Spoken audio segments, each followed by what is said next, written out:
You hear the echoes of a general speech about eternal glory, and you contrast it with the quiet groans of wounded men in the freezing dark.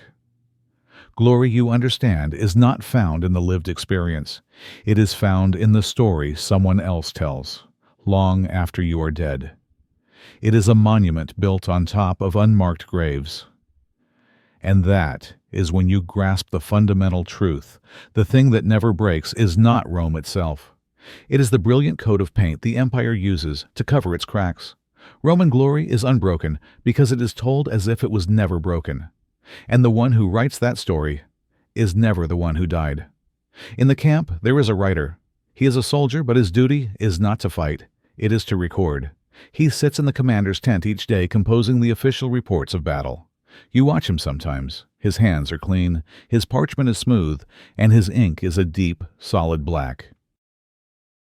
The world he creates with his quill bears no resemblance to the one you just survived. You remember the disastrous assault on the hill fort last week? In his report, it becomes a successful tactical redeployment to a more strategic position.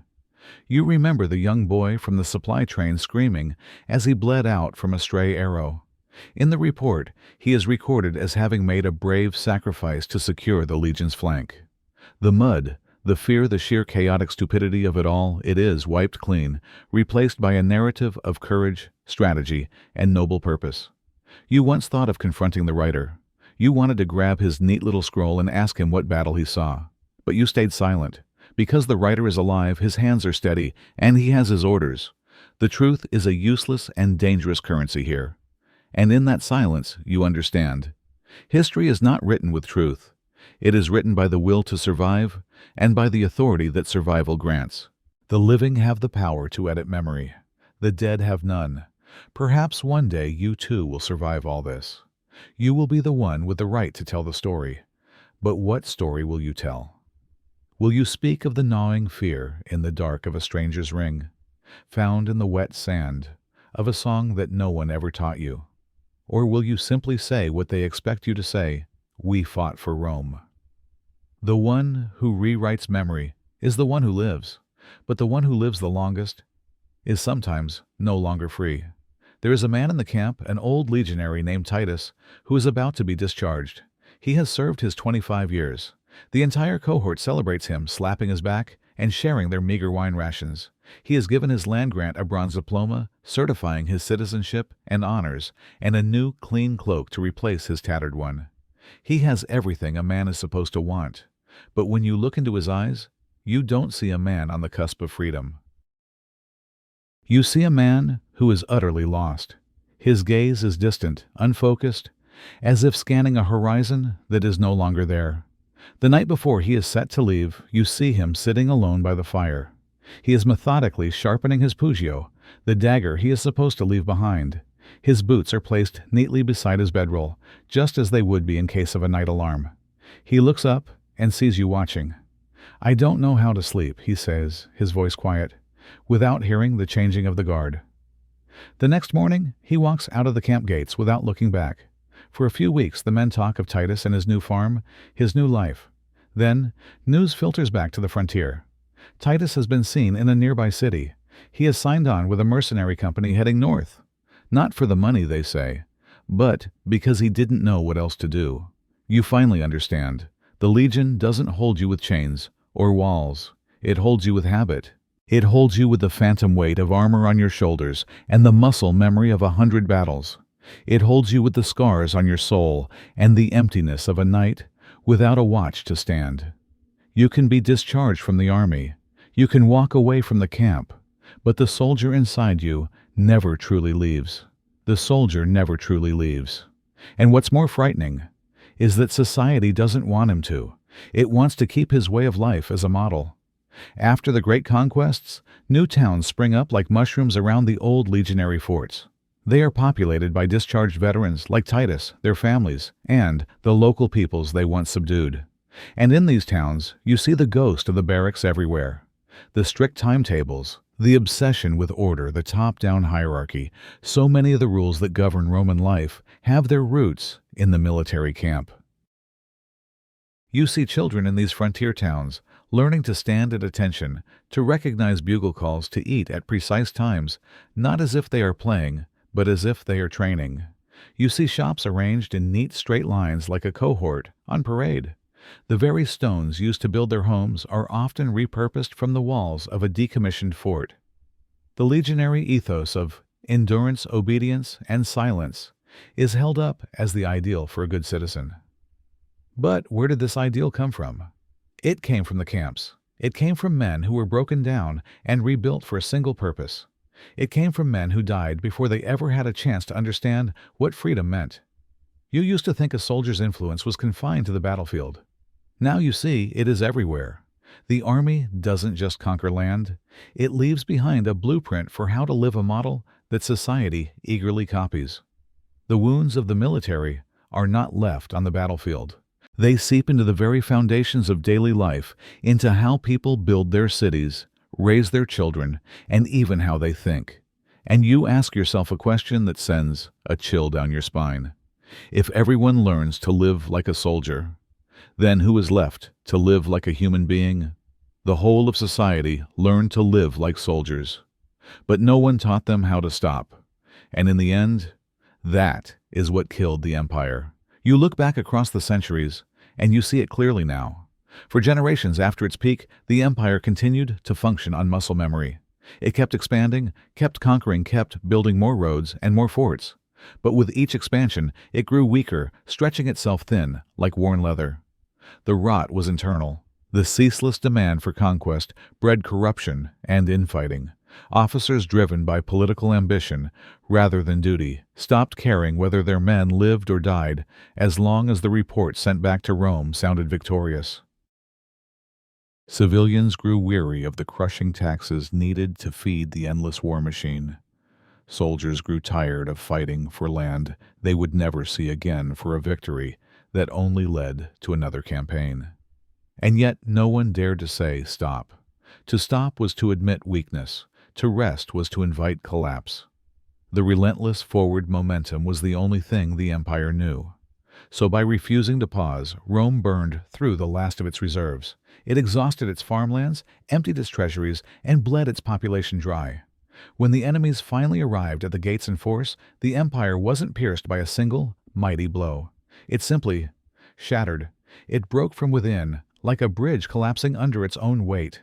You once thought the fall of a great power was a single, dramatic moment. Now you know it is a slow, grinding process. It is the exhaustion you felt in your own bones, day after day, forcing yourself to take one more step when there was nothing left. In the end, no one truly wins a war of attrition. There are only those who no longer have the strength to stand. Rome didn't fall to its enemies. It fell because it didn't know how to stop. But you have stopped. You are sitting here. You close your eyes, and you are still breathing.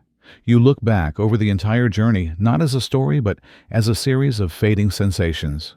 The endless marching, the cold rain soaking your cloak, the shock of battle, the profound silence after, and the glint of a stranger's ring in the mud. There are so many things you no longer remember. There are so many things you wish you had never seen.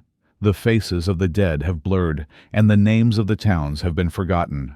The great victories and the bitter defeats have all washed together into a single gray memory of endurance. But one thing you know for sure. One truth remains after everything else has been burned away. You are alive. There is no glory. There is no triumphal arch with your name on it, but your chest still rises and falls. Your feet can still feel the ground. In an empire that only carves the names of conquerors into stone, you are one of the millions who went unmentioned. But you are also a survivor. And in a world like that, survival is its own quiet and profound victory. It is a triumph no one needs to celebrate for it to be real. You don't need anyone to remember you. You only need to know for yourself that you walked through all of it, and you are still here. And that is enough. You are alive. That is enough. And as you set down the boots, the sword, and even the memories, you begin to see something that never vanished yourself.